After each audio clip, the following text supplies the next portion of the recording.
Let's be honest, trying to pick a hotel in Las Vegas can feel, well, totally overwhelming.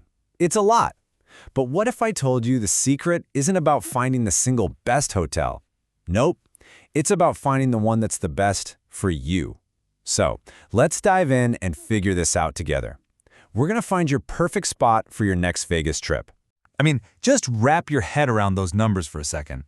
We're talking about a 4.2-mile stretch of road, packed with some of the biggest, most insane hotels on the entire planet, all screaming for your attention.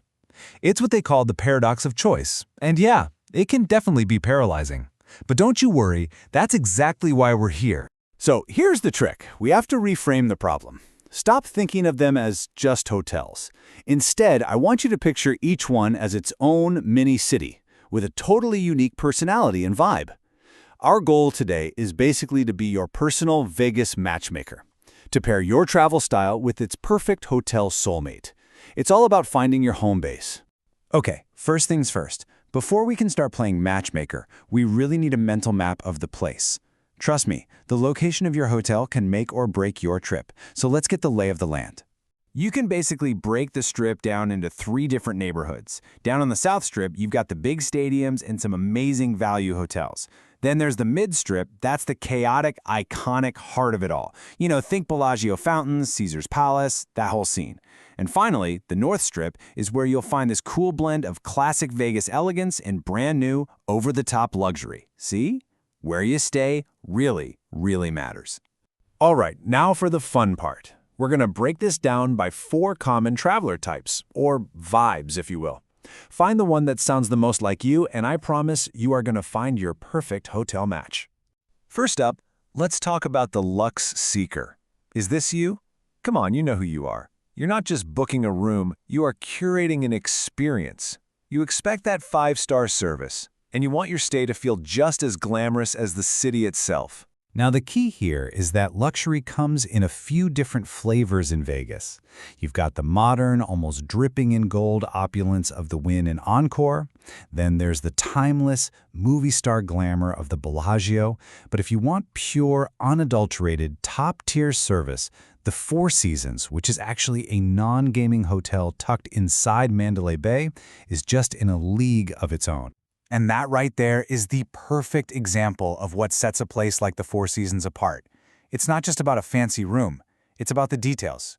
I mean, being greeted with a glass of champagne the second you walk up to check in, now that sets a luxurious tone from the get-go.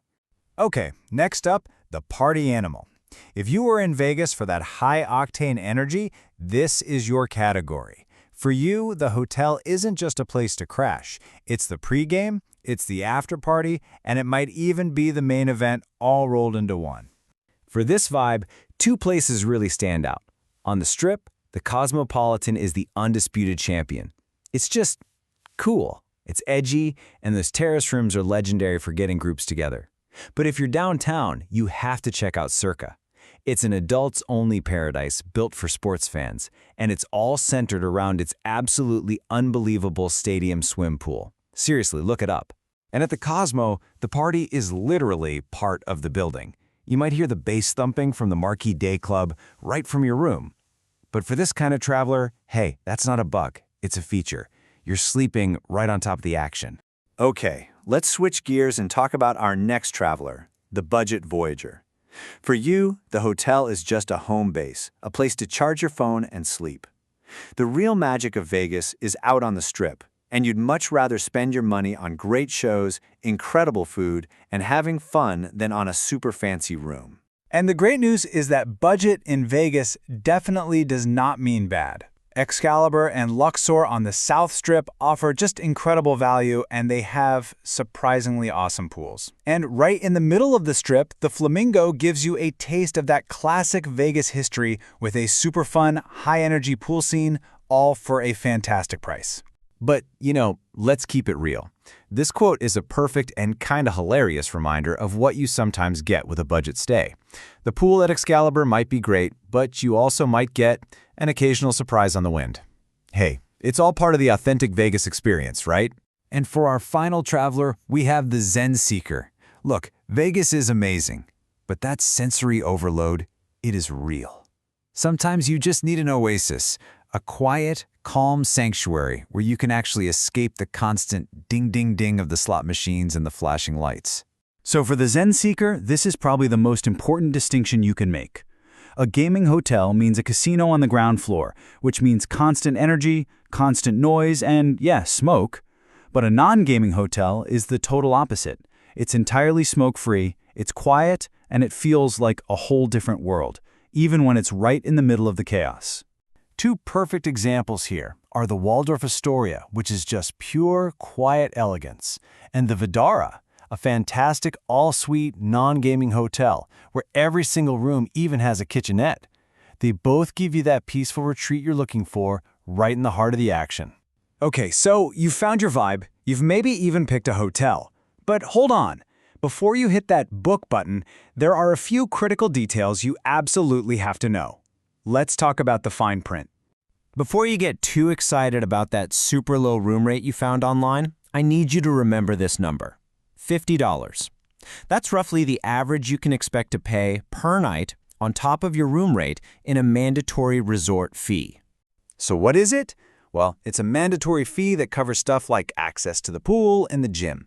The key word there is mandatory. It's not optional, and it's almost never included in the tempting price you see on the booking websites. You always have to factor this in. And here's a kind of crazy way to think about it. A single cocktail by the pool can easily set you back $30.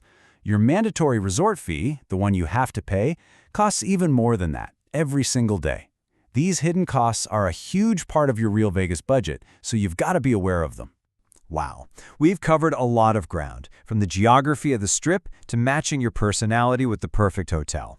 So now, let's bring it all home with a few final, super practical tips. All right, let's wrap this up with a few pro tips. Always ask for a higher floor. And seriously, consider the small upgrade for a Strip view. It is almost always worth it. Book as early as you can to save money. And here are two super practical ones. If you stay at Mandalay Bay, bring your own tube for the lazy river to avoid the rental fees. And a room with a fridge, man, that can save you an absolute fortune on drinks and snacks. So, at the end of the day, your choice of hotel really does set the stage for your entire trip. It's more than a room. It's the home base for your adventure. It's a character in your travel story. So the only question left is, what kind of story do you want to tell?